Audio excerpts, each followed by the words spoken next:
Salut les amis, ici La Pause Montre en direct de Montréal. Aujourd'hui j'ai envie de faire une vidéo un peu différente que d'habitude. J'ai envie d'utiliser cette plateforme qui est ma chaîne YouTube pour ouvrir le débat sur des questions que seuls ceux qui aiment les montres se posent, parce que ceux qui n'aiment pas les montres ne se la posent pas.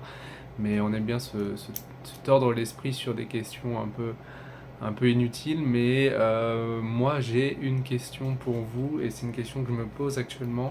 C'est quel serait le nombre optimal de montres dans une collection selon vous? Je me pose la question en ce moment car je suis plus dans une optique de réduire ma collection. Souvent on entend sur internet les gens qui I am going to trim my collection. Bon, ça c'est parce que je suis au Canada, mais oui, ils veulent réduire leur collection. Et pourquoi les gens ont une tendance à vouloir réduire cette collection? Pourquoi ils ont une tendance au début de l'intérêt dans l'horlogerie d'acheter, acheter des montres, peut-être en accumuler même, et après un certain temps vouloir réduire la collection parce que nos goûts évoluent, on connaît aussi nos goûts et qu'on a certaines montres du coup qu'on n'a plus trop envie de porter et que c'est un peu dommage, tu vois. Donc j'aimerais bien ouvrir le débat sur ça. Si vous avez envie, on peut en discuter en commentaire. Moi, ça me ferait plaisir. Mais en tout cas, là, pendant les 3-4 prochaines minutes, je vais vous parler de mon point de vue et ouvrir environ 4 points sur cette question-là. Donc la première chose que je voudrais dire, c'est plus on a de montres dans une collection, moins on va pouvoir utiliser et porter pleinement chacune de ces montres. En effet, si on a 10 montres dans une collection, des fois déjà, certaines vont être moins préférées que d'autres, donc certaines vont être beaucoup moins portées que d'autres. Est-ce que ça vaut le coup de garder une montre si on la porte que 2 ou 3 fois par trimestre? Je suis pas sûr. Et pour la petite histoire, là, je suis en train de keep track de mes montres portées cette année. Et il y a certaines montres que je vois, j'ai du mal à me dire j'ai envie de la porter plus de 2 jours. Je pense que en ayant 10 montres, c'est dur d'utiliser pleinement chacune des montres. Du coup, certaines de ces montres-là peuvent servir à quelqu'un d'autre, et tout en nous se faisant retrouver un peu l'argent qu'on a dépensé. Le problème, si on réduit notre collection, on peut avoir tendance à se lasser de ces montres. Si on a que 3 ou 4 montres, peut-être que dans 2 ans, ces 3 ou 4 montres-là, on n'aura plus trop envie, ou même dans 1 an. Donc ça, on peut se dire que c'est le cas. On peut toujours les revendre et en racheter d'autres. Donc pour moi, c'est peut-être aussi un point qui n'est pas trop dérangeant. Si on se lasse de la montre, ça veut dire que elle n'est pas pour nous. Donc il y en aura au moins une des 3 ou 4 qui nous convient le mieux. Donc celle-là, on la garde et les autres, on la revend pour potentiellement en acheter d'autres. Ou rester sur celle qui nous plaît le plus. Donc pour moi, ce point n'est pas vraiment un point crucial, mais dites-moi si vous pensez la même chose que moi sur ça. Le problème aussi avec une trop grosse collection, sur le temps, on va devoir maintenir cette collection-là. Si on a des montres mécaniques, il se peut que les montres rencontrent des problèmes, donc il faut voir l'AD ou contacter la marque pour ouvrir des tickets de SAV, etc.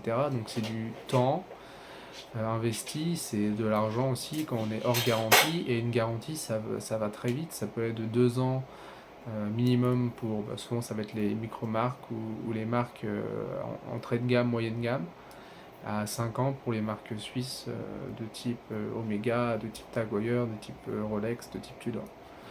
Donc oui, moi je pense que la maintenance, ça par contre c'est un point crucial dans une collection qui peut être trop grande.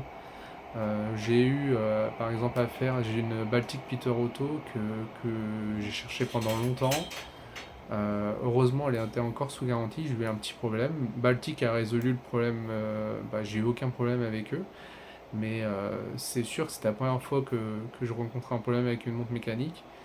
Il faut les contacter, il faut l'envoyer du Canada vers la France, il faut bien l'emballer.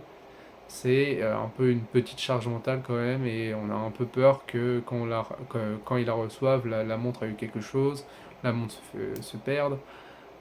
Si on réduit la collection, on a du coup moins de chances d'avoir cette maintenance à réaliser au cours du temps.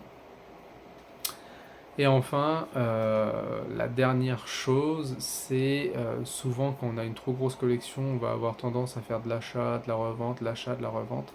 Je sais pas vous, quand on achète d'occasion, ça reste ok parce qu'on est entre guillemets en position de force, dans le sens, oui, on est en position de force, je pense que vous comprenez ce que je veux dire. Moi, par exemple, quand j'achète une montre d'occasion et quand je rentre en contact avec quelqu'un, j'ai pas envie de faire perdre du temps à quelqu'un parce que moi j'ai déjà revendu des montres et il n'y a rien de plus énervant que quelqu'un qui vous contacte mais il n'est pas vraiment intéressé. Encore une fois, là je sais pas, j'ai envoyé au moins 50 messages avec un mec. Au final, il n'a pas pris la montre quoi. Genre, j'ai envie de te dire, c'est pas très cool, mais pourtant à la base tu m'avais dit que le prix t'allait. Donc la revente de montres, pour moi, c'est un point qui est un peu exaspérant quand tu as des gens qui sont intéressés, mais pas tant que ça. Réduire sa collection à 3 ou 4 ça permettrait d'éviter de revendre des montres trop souvent. Et donc se casser la tête avec des gens qui la veulent, mais pas trop. Donc voilà, là actuellement j'ai environ 8 montres que j'ai envie de réduire à 3 ou 4. Et ces 3 ou 4 montres, ça va représenter des étapes dans ma vie. Euh, Mariage, fiançailles, fin des études. Et j'aime bien ce petit lien qu'a la montre avec une étape de ma vie. Chose que quand on a une trop grosse collection, la montre va juste potentiellement pas représenter grand chose, hormis un design qu'on apprécie, chose qui est déjà très bien.